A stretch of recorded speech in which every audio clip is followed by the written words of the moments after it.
संवार, भजो नारायण नाम। जीवन देता संवार, भजो नारायण नाम।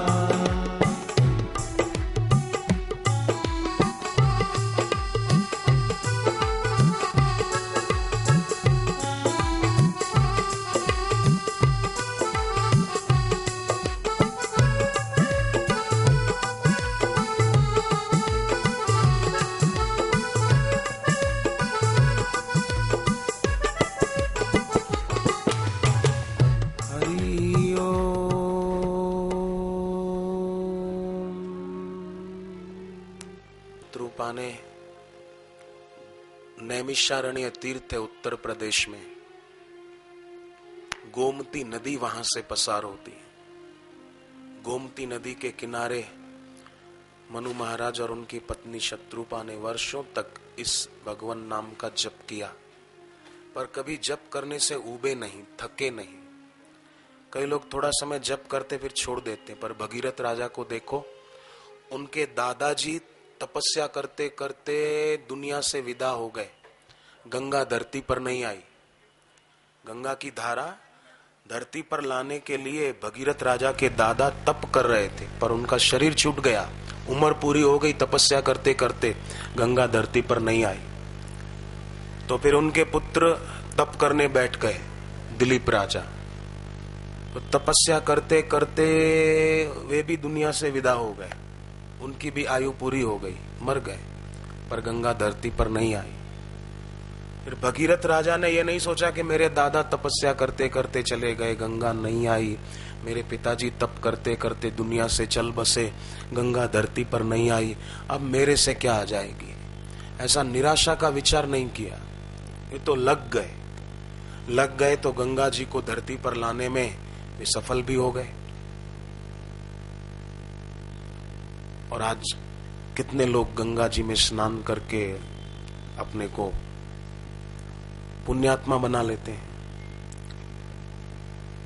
तो वो निराश नहीं हुए तो हम थोड़े समय में ही निराश क्यों हो जाएं? कोई लोग बोलते हैं हमने तो इतना समय जप किया, अब बहुत हो गया। नहीं, रोज खाना जरूरी है तो रोज जप करना भी जरूरी है।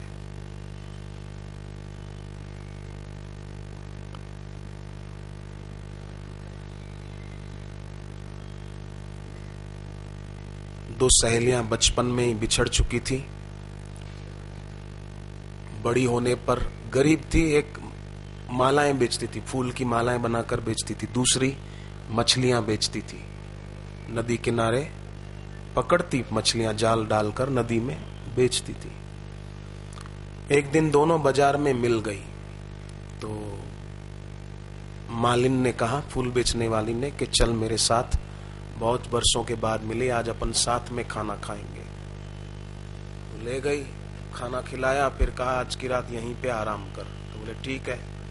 तो मालिन ने उसका बिस्तर ऐसे लगाया कि पीछे फूलों की वाड़ी थी ना, वहां से सुगंधी फूलों को छूकर सुगंधी हवा आए, ऐसे ढंग से उसका बिस्तर लगाया। पर इसको नींद ही नहीं आ रही थी, ये करवट बदलती जा रही थी, दाईं साइड बाईं साइड, नींद ही नहीं आए। तो मालिन ने पूछा तुझे नींद क्यों नहीं आ रही है? बोले पीछे से बदबू बहुत आ रही है। बोले बदबू काहे की? बोले पता नहीं काहे की, पर आ रही है।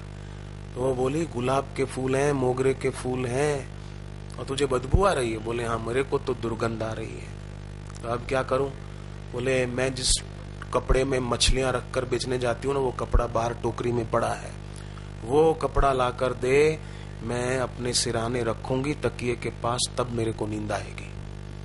अब मरी हुई मछली की बदबू वाला कपड़ा अपने तकिए के पास रखा, तब उसको नींद आई। सुगंधी फूलों की सुगंध आ रही थी, तब उसको बेचैनी हो रही थी। ऐसे कई लोग होते हैं, उनको सत्संग अच्छा नहीं लगता, माला लेकर जप करना अच्छा नहीं लगता, पर इधर उधर घूमना अच्छा लगता है, देश परदेश की यात्रा करना अच्छा लगता है, पर गुरु से दीक्षा लेकर जप करना, बोले कौन करे, कौन सुबह जल्दी उठे, कौन जल्दी ना आए। अपने को तो सुबह चाय चाहिए, कॉफी चाहिए, ये चाहिए, वो चाहिए। पहले लोग सुबह नींद में से उठते थे तो बोलते थे कराग्रे वसते लक्ष्मी, ऐसा बोलते थे। कर मध्य सरस्वती कर मूले तू गोविंदम प्रभाते कर दर्शनम। दोनों हाथ अपने मुंह पर घुमाते थे कि मेरे साथ लक्ष्मी, सरस्वती और भगवान की कृपा ये सदैव मेरे साथ रहे। पर आजकल भूल गए अपनी वैदिक संस्कृति को, और आजकल तो कराग्रे वसते ब्रेडम कर मध्य बिस्किटम कर मूले चाय पात्रम प्रभाते कप दर्शनम, ऐसा करते हैं। पहले के जमाने में लोगों के घरों से गायत्री मंत्र की आवाजें आती थी। सब सुबह देखो तो अपने अपने घर में ओम भूर्भुवः स्वः तत्सवितुर्वरेण्यं भर्गो देवस्य धीमहि धियो यो नः प्रचोदयात्, गायत्री मंत्र बोलते हुए सूर्य भगवान को अर्घ्य देते थे।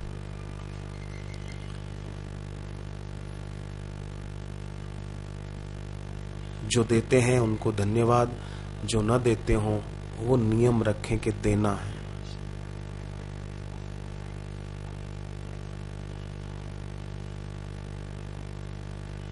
तो सूर्य को अर्घ्य देना है, दिन में थोड़ी देर मौन रखना है, रात को सोते समय पूर्व या दक्षिण के तरफ सिर करके सोना है। जप करते समय मन न लग रहा हो तो भी जप करना है। बच्चा स्कूल में गया है पढ़ने के लिए, बच्चे का मन नहीं लग रहा है स्कूल में, उसको माँ की और पिता की याद आ रही है, भाई बहनों की याद आ रही है, उसका स्कूल में जरा भी मन नहीं है, फिर भी उसकी हाजिरी तो लग जाती है रजिस्टर में कि बच्चा आया, है ना। ऐसे ही हम जप की जगह पर बैठे हो, मन नहीं लग रहा हो तो भी ईश्वर के दरबार में हमारी हाजिरी तो लगी जाती है कि ये बंदा इतनी देर जप करने के लिए बैठा, इसका मन नहीं लगा पर ये तो लगा।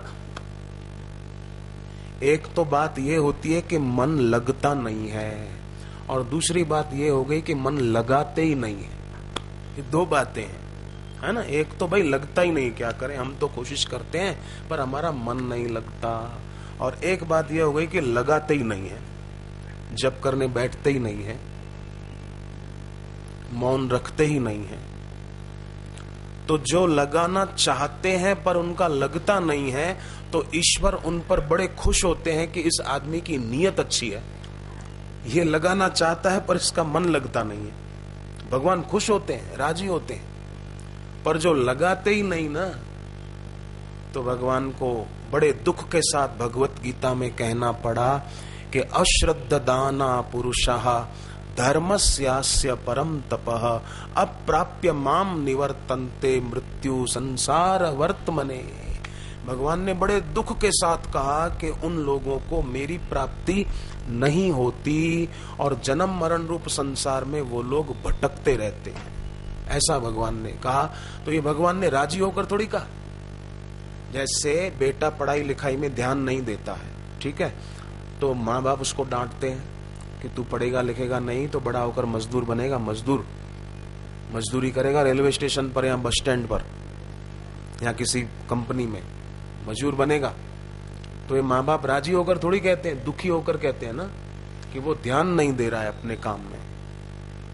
तो ऐसे ही जो मनुष्य सत्संग में, भक्ति में, जप में ध्यान नहीं देता तो भगवान को भी दुख हुआ।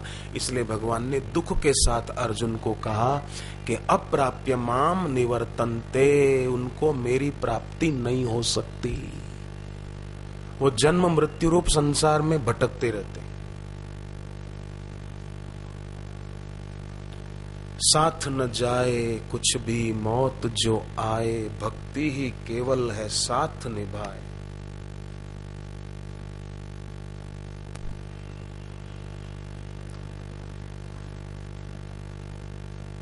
ये सब जानते हैं कि एक एक दिन, एक एक मिनट, एक एक सेकंड इंसान की आयु कम होती जा रही है। जन्मदिन आता है तो लोग खुश होते हैं कि आज मेरा जन्मदिन है, आज मेरा जन्मदिन है। क्यों? अरे हम बड़े हो गए, हम बड़े हो गए, हमारा जन्मदिन है। हकीकत में जन्मदिन तो पीछे रह गया, अब तो मृत्यु का दिन करीब आ रहा है। जन्म तो पीछे छूट गया। समझो 70 साल मेरी आयु है तो उसमें से 40 तो बीत गए, तो अब 70 बचे क्या? अब 30 बचे, अब 70 नहीं है, 40 गए, पूरे हो गए। और लोगों को भ्रांति होती है, जन्मदिन आता है रोज तो घर पे खाएंगे, जन्मदिन पे होटल पे जाके खाएंगे। क्यों? क्या है, मेरा जन्मदिन है। नहीं, जन्मदिन भले मनाओ और उस दिन होटल में न खाकर थोड़ी मिठाई घर पे बना लें, आटे या बेसन आदि की, या बाजार से ले लें। गरीबों की बस्ती में जाकर उन गरीब बच्चों को एक एक टुकड़ा मिठाई दे आए। ये सच्चा जन्मदिन मनाना हुआ। पंजाब के जालंधर में एक लड़का है, उसने बापूजी से सारस्वती मंत्र की दीक्षा ली। पिता जेब खर्ची के पैसे देते तो वो फालतू खर्चा नहीं करता कि चॉकलेट खरीदूं, जरा पेप्सी पी लूं, नहीं। वो जेब खर्ची के पैसे बचाता और हर साल अपने जन्मदिन पर गरीब बच्चों को मिठाई बांट के आता है। और कोई ज्यादा गरीब है तो उसको एक जोड़ी कपड़े खरीद के दे आता है कि चलो गरीब की सेवा हो जाए। ऐसे मनाता है वो लड़का जन्मदिन। तो बापूजी के सत्संग से उसको प्रेरणा मिली ना। महाराष्ट्र के नागपुर में एक महिला डॉक्टर है, डॉक्टर माला। वो पहले अपने क्लिनिक में एबॉर्शन आदि करती थी, पर जब से बापूजी से दीक्षा ली तब से उसने ये सब बंद कर दिया कि ये तो पाप है, मैं क्यों पाप कमाऊं। मैं तो धरती पर पाप और पुण्य से पार होने के लिए आई हूं। दीक्षा के बाद उसने छोड़ दिया। तो उसके क्लिनिक में जो पेशेंट आते, उल्टा वो कम दवा में और कम खर्च में जल्दी ठीक हो जाते, तो ज्यादा लोग उधर आने लगे। क्योंकि गर्भपात महापाप है, उससे उसने अपने को बचाया। तो उसके क्लिनिक में मानो पुण्याई का प्रभाव बढ़ गया और लोग जल्दी ठीक होने लगे। तो अभी लोग उधर ज्यादा जाते हैं और कम खर्च में उसमें ठीक होते हैं। और उसको जो भी इनकम होती है, जो भी बचत होती है, वो अपने लिए जमा न करके हर महीने गरीबों की बस्ती में अनाज बांटने जाती है। तो ये सेवा करते उसको देखकर उसकी और सहेलियों ने भी साथ दिया और वो बहनें बहनें आपस में मिलकर हर महीने करीब 200 गरीब कुटुंबों तक अनाज पहुंचाने की सेवा करती। तो उस एक बहन ने बापूजी से दीक्षा ली और जब तब किया तो उसका जीवन तो ऊंचा उठा, पर उसने और हर महीने करीब 200 गरीबी रेखा से भी नीचा जीवन जीने वाले कुटुंबों तक हर महीने अनाज पहुंचाने की सेवा कैसे खोज ली। सत्संग से हुआ। गुरु मंत्र के जप से ऐसी दिव्य प्रेरणा मिली। तो हमें खुद तो सत्संग में जाना चाहिए, दूसरों को भी प्रोत्साहित करके ले जाना चाहिए। खुद तो मंत्र जप करना चाहिए, दूसरों को भी प्रोत्साहित करके उनको भी भगवान नाम की दीक्षा दिलानी चाहिए कि तुम भी जप करो।